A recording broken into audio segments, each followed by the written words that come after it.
지금 시장에 거대한 해일이 몰려오고 있습니다. 바로 인공지능, AI죠. 이 거대한 파도 속에서 어떤 기업은 더 높이 솟아오를 거고요.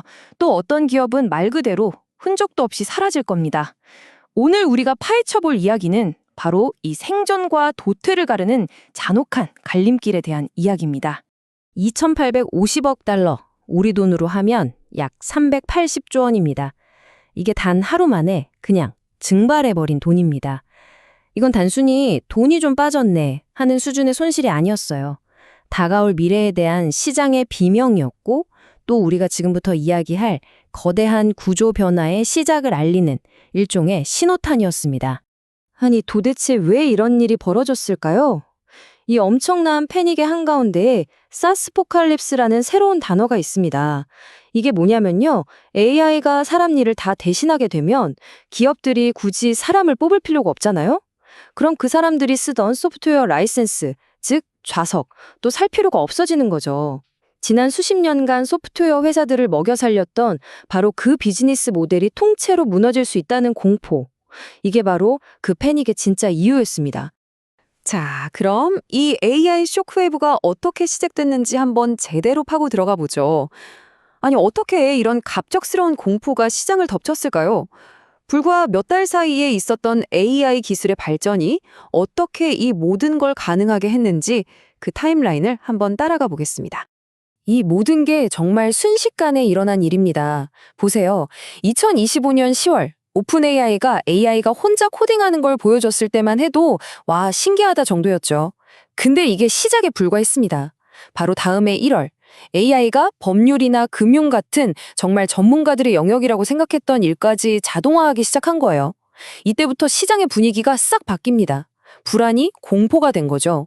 그리고 마침내 1월 30일 그 공포가 뻥 하고 터지면서 2,850억 달러가 날아간 겁니다. 근데 여기서 끝이 아니었어요. 이 불길이 순식간에 부동산, 물류, 그러니까 소위 말하는 화이트칼라 산업 전체로 번져나가기 시작했습니다. 자, 그럼 이 사스포칼립스의 진짜 핵심, 그 중심에 있는 공포가 뭔지 좀 더 깊게 들여다볼게요. 바로 시트의 종말입니다. 여기서 말하는 시트가 뭐냐? 바로 수십 년 동안 소프트웨어 산업을 지탱해온 사용자 한 명당 얼마 하는 바로 그 과금 모델을 말하는 겁니다.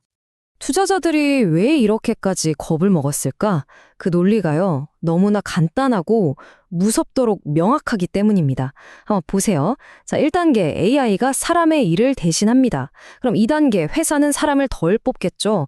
3단계 직원이 줄어드니까 당연히 그들이 쓰던 소프트웨어 라이센스, 즉 시트도 덜 사게 됩니다. 마지막 4단계 소프트웨어 회사의 매출은 그냥 무너지는 거죠.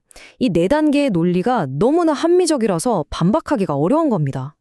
이 말이 정말 핵심을 찌릅니다. 과거에는 인터페이스, 즉 사용하기 편한 도구 자체가 가치였는데 이제는 AI가 만들어내는 결과물이 진짜 가치가 됐다. 이게 무슨 말이냐면요. 예전에는 우리가 포토샵이나 엑셀 같은 도구를 잘 쓰기 위해 돈을 냈잖아요. 근데 이제는 AI한테 이런 결과물 만들어줘 하면 그냥 뚝딱 만들어주는 시대가 온 거예요. 그러니까 그 중간 과정인 도구는 더 이상 중요하지 않게 될 수도 있다는 거죠. 인터페이스는 그냥 옵션일 뿐이라는 겁니다. 자, 근데 이게 그냥 소프트웨어 업계만의 문제라고 생각하시면 정말 큰 오산입니다. 이 AI의 파괴력은 지금 소프트웨어 산업의 담장을 넘어서 우리 경제 전체로 퍼져나가고 있습니다. 각 산업이 어떻게 무너지고 있는지 한번 볼까요? 먼저 금융. AI가 개인 맞춤형으로 세금 전략, 자산 관리 다 해주니까 굳이 비싼 돈 주고 자문 받을 필요가 없어지는 거죠. 물류는요? AI가 효율을 정말 극한까지 끌어올리는데 이게 오히려 모든 회사를 비슷하게 만들어서 차별점이 사라지는 리스크가 생깁니다. 부동산도 마찬가지예요. 중개인이나 감정평가사 같은 중간 역할이 위협받고 있죠. 그런데 진짜 무서운 건 전문 서비스 분야입니다. AI가 신입사원, 주니어들이 하던 일을 싹 다 해버리니까 그럼 신입들이 뭘 보고 배우죠? 전문가로 성장할 사다리 자체가 없어져 버리는 거예요. 이걸 견습기간의 공백이라고 하는데 이건 정말 심각한 문제입니다. 자, 그럼 이런 질문이 생기죠. 모든 회사가 다 망하는 건가? 당연히 아닙니다. 여기서부터가 진짜 중요해요. 이제 우리는 생존자와 대체자를 가려내는 대분류 작업을 시작할 겁니다. 물론 AI 시대에 엔비디아 같은 하드웨어나 데이터 센터 같은 인프라 기업이 잘 될 거라는 건 다들 알죠. 근데 오늘 저희는 그런 뻔한 얘기 말고요. 지금 이 공포의 한가운데 있는 소프트웨어와 서비스 기업들 중에서 진짜 살아남을 기업과 사라질 기업을 골라내는 방법에 대해 이야기할 겁니다. 그 둘을 가르는 결정적인 기준이 뭘까요? 핵심 기준은 바로 이겁니다. 텅 빈 플랫폼이냐 아니면 데이터 중력을 가졌느냐. 자, 텅 빈 플랫폼은 뭐냐? 껍데기만 예쁜 거예요. 사용하기 편한 인터페이스가 전부인 회사들이죠. 이런 건 AI가 훨씬 더 잘 만들 수 있습니다. 금방 대체될 수 있다는 거죠. 반면에 데이터 중력을 가진 회사는요. 말 그대로 데이터를 중력처럼 끌어당기는 힘이 있는 겁니다. AI가 똑똑해지려면 뭐가 필요하죠? 바로 데이터입니다. 이 회사들은 AI조차도 제발 저희 데이터 좀 쓰게 해주세요 하고 찾아와야 하는 그런 독점적인 데이터를 가지고 있는 거죠. 이게 바로 진짜 해자입니다. 자, 그럼 살아남을 기업들, 즉 생존자들의 특징을 한번 보죠. 명확합니다. 첫째, 서비스나우처럼 한 번 쓰면 절대 바꿀 수 없는 기업들. 이건 뭐 거의 심장 이식 수준이라서 바꾸는 게 더 위험한 거죠. 둘째, 스노우플레이크나 비바 시스템즈처럼 AI 시대의 원유라고 할 수 있는 데이터를 독점한 기업들. 셋째, 마이크로소프트나 팔로알토 네트워크스처럼 AI라는 이 강력한 기술을 안전하게 통제하고 관리하는 거버넌스나 보안을 제공하는 회사들. 이들에게 AI는 위협이 아니라 오히려 자신들의 성을 더 높고 단단하게 쌓을 수 있는 최고의 도구인 셈입니다. 반대로 위기에 처한 기업들은 어떨까요? 크게 두 종류로 나눌 수 있습니다. 첫 번째는 세일즈포스나 인투이트처럼 사업 모델이 철저하게 사람 머릿수에 의존하는 회사들입니다. AI 때문에 직원이 줄면 그냥 바로 매출이 깎이는 구조인 거죠. 두 번째는 어도비나 리걸줌 같은 회사들인데요. 이들은 AI가 자기들이 제공하는 것과 똑같은 결과물을 훨씬 싸고 빠르게 만들어내기 시작하면서 그 가치 자체가 위협받는 경우입니다.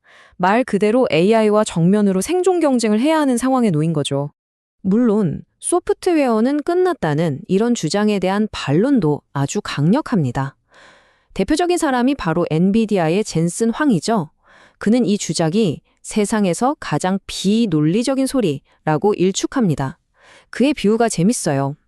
당신이 로봇이라면 이미 있는 좋은 스크루드라이버를 쓸 거냐, 아니면 굳이 새로운 스크루드라이버를 발명할 거냐, 라는 거죠.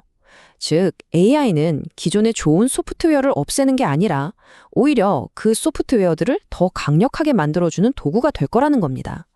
이처럼 모두가 비관적으로만 보는 건 아니라는 점도 우리가 꼭 기억해야 합니다. 자, 이렇게 의견이 팽팽하게 맞서고 있습니다. 그럼 우리는 대체 뭘 보고 판단해야 할까요? 이 모든 혼란과 소음 속에서 진짜 본질을 꿰뚫어 볼 수 있는 아주 중요하고 결정적인 숫자 하나를 지금부터 알려드리겠습니다. 이 혼돈 속에서 정말로 중요한 단 하나의 신호는 과연 무엇일까요? 바로 이 숫자입니다. 96%. 이 숫자를 기억하십시오. 앞으로 이 숫자가 기업의 생사를 가르는 생존선이 될 겁니다. 이 96%가 뭐냐? 바로 순유지율, 영어로는 NRR이라고 하는 지표입니다. 어렵게 생각할 것 없고요. 그냥 단골 손님 관리 점수라고 보시면 됩니다. 작년에 우리 회사에 100만 원을 썼던 고객들이 올해는 돈을 더 쓰는지 덜 쓰는지를 보여주는 거예요. 만약 이 수치가 100%를 넘으면 단골들이 돈을 더 쓴다는 거니까 사업이 잘 되고 있다는 뜻이죠. 그런데 만약 이 숫자가 96% 밑으로 떨어진다? 이건 아주 강력한 위험 신호입니다. AI의 공력 때문에 기존 고객들이 떠나거나 지출을 줄이고 있다는 아주 명백한 증거이기 때문이죠. AI가 이 회사에 도움이 되는지 아니면 독이 되는지를 보여주는 가장 확실한 지표, 바로 이겁니다. 결국 AI는 일의 정의 자체를 바꾸고 있습니다. 그렇다면 이제 질문은 우리에게 던져졌습니다. 이렇게 모든 것이 재정의되는 시대에 우리는 과연 무엇을 가치 있는 것으로 봐야 할까요? 그리고 그 속에서 어떻게 새로운 기회를 찾아낼 수 있을까요? 아마 이 질문에 대한 여러분 각자의 답이 앞으로의 미래를 결정하게 될 겁니다.